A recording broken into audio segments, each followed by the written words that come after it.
नमस्कार, मैं हूं देवांजलि मोइत्रा। 2019 के आम चुनाव में सीटों के हिसाब से सबसे बड़े राज्य यूपी और महाराष्ट्र के बाद बीजेपी की नजर पश्चिम बंगाल पर है। साल 2014 के आम चुनाव के बाद से ही ममता के गढ़ बंगाल में पैर जमाने में जुटी बीजेपी अब टीएमसी की मुख्य विरोधी पार्टी बन गई है। ये बात ममता भी जानती है कि उन्हें 2019 के आम चुनाव में हाशिए पर चले गए वामदल और कांग्रेस से ज्यादा बीजेपी से खतरा है। इसीलिए वो कांग्रेस और वामदल की बजाय बीजेपी पर कुछ ज्यादा ही बरस रही है। In the name of lynching, even after Kashmir incident, how they have beaten the Kashmiri people, they should be ashamed. चोर की माई जोर से बोले. What they think? They want to control me? Never, never, never and ever. I am also in this politics. मैं भी पूरा छोटा से पॉलिटिक्स करते हैं, छोटा उम्र से. बीजेपी हमको इतना डरते हैं, हमें तो खुश है. इतना डरने का बात क्या है? मीडिया को भी डरते हैं. बीजेपी को आंख दिखा रही ममता को 2019 के चुनाव में मात देने के लिए अमित शाह ने उन्हीं के मोहरों से मात देने का प्लान बनाया है।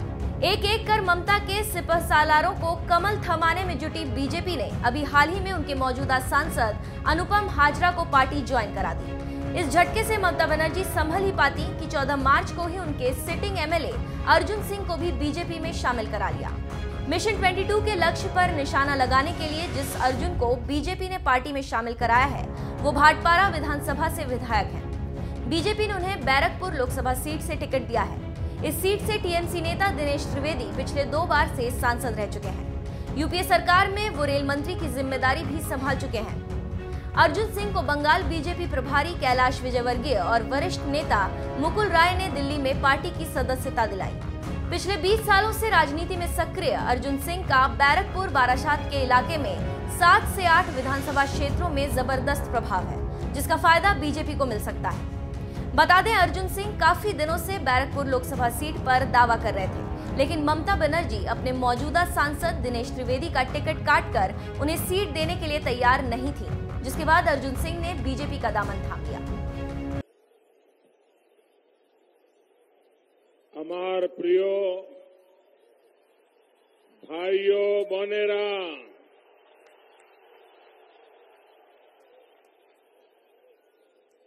यही ठाकुर नगरेर माटी पवित्र माटी, यही माटी ठाकुर गुरुचांदेर माटी, यही बनगांव एर माटी को तो साहित्यिक विभूति भूषणेर माटी, ये माटी के अमार प्रणाम।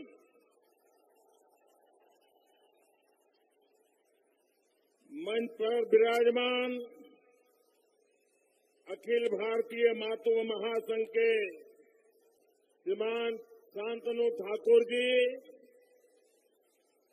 भारतीय जनता पार्टी के राष्ट्रीय महासचिव कैलाश जी, श्रीमान मुकुल रॉय जी, श्रीमती सोमा ठाकुर जी, श्रीमान सुरेश पुजारी जी, श्रीमान पद्मनाभा ठाकुर, संसद में हमारी साथी श्रीमती रूपा गांगुली जी, श्रीमान चाबी रानी ठाकुर, श्रीमान प्रताप बैनर्जी, श्रीमान किशोर बर्मन जी, श्रीमान तपन किरण मजुमदार जी, श्रीमती मौसमी विश्वास जी, श्रीमान प्रमाथनाथ मंडल जी, श्रीमान देवाशीष मित्रा जी, श्रीमती देवाश्री चौधरी, श्रीमान सेवाग धानानिया जी, श्रीमान चंपत ठाकुर जी,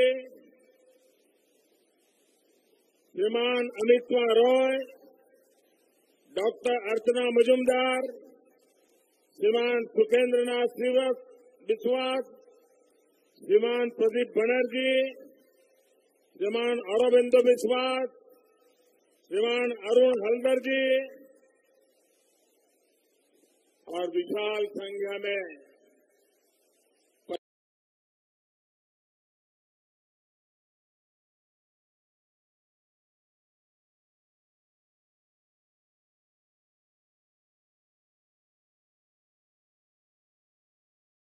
पधारे हुए मातवा महासंघ से जुड़े सभी भक्तजन, आप सब इतनी बड़ी संख्या में मुझे आशीर्वाद देने के लिए आए, मैं आपका हृदय से आभार व्यक्त करता हूं।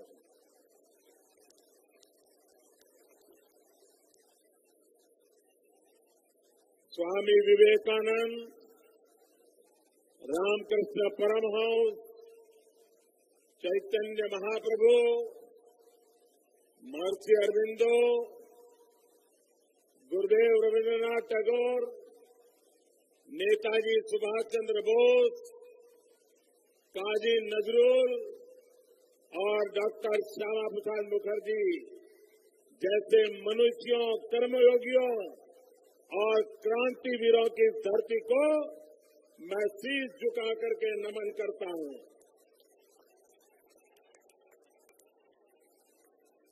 साथियों, ठाकुर नगर तो एक सामाजिक आंदोलन का गवाह रहा। ठाकुर हरिश्चंद्र जी ने इस परंपरा को शुरू किया। वो समृद्ध बांग्ला परंपरा को विस्तार दे रहा है। देश के सामाजिक जीवन में समता और समानता की सोच और दबले कुचले वर्ग को न्याय और आत्मविश्वास से जोड़ने का उनका प्रयास आज व्यापक रूप से चल रहा है। बड़ोमा और श्री हरिश्चंद्र ठाकुर के वंशजों के बीच आकर मैं गौरव अनुभव कर रहा हूं। ठाकुर नगर की इस धरती से मैं सभी महापुरुषों के चरणों में श्रद्धा सुमन अर्पित करता हूं। साथियों, बंगों ने देश और दुनिया को विभूति भूषण बंदोपाध्याय जैसा कलमकार दिया, जिनकी कालजयी रचना पंथेर पांचाली ने देश और दुनिया को एक बेहतरीन सिनेमा तो दिया ही है, हमारे गांवों की तब की स्थिति को भी भावी पीढ़ियों के लिए रचा है। 1000 वर्ष की गुलामी के लंबे कालखंड में हमारे गांवों को कैसे गरीबी, भुखमरी, बेरोजगारी के स्तर तक पहुंचा दिया, इसकी तस्वीर उन्होंने अपनी रचना में की। कैसे कमाई के अभाव में युवा पलायन के लिए मजबूर थे और स्वास्थ्य सुविधाओं के अभाव में बीमार मासूम जिंदगियों को शिकार बनाती। साथियों, दुर्भाग्य से आजादी के बाद भी अनेक दशकों तक गांव की स्थिति पर उतना ध्यान नहीं दिया गया जितना देना चाहिए था। यहां पश्चिम बंगाल में तो स्थिति और भी खराब है। जो बीत गया वो बीत गया। नया भारत अब इस स्थिति में नहीं रह सकता और इसी चीज के साथ, इसी सोच के साथ बीते 4.5 वर्षों से इस स्थिति को बदलने का एक ईमानदार प्रयास केंद्र की सरकार कर रही है। गांव हो, किसान हो, कामगार के जीवन को आसान बनाने में जुटी हुई है।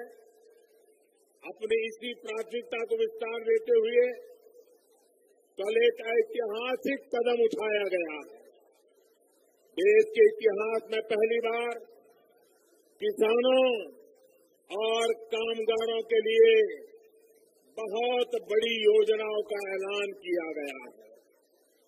कल बजट में जिन योजनाओं की घोषणा की गई है, उनसे देश के 12 करोड़ से ज्यादा छोटे किसान परिवारों को, 30-40 करोड़ श्रमिकों को, मेरे मजदूर भाई बहनों को और 3 करोड़ से ज्यादा मध्यम वर्ग के परिवारों को सीधा लाभ मिलना तय है।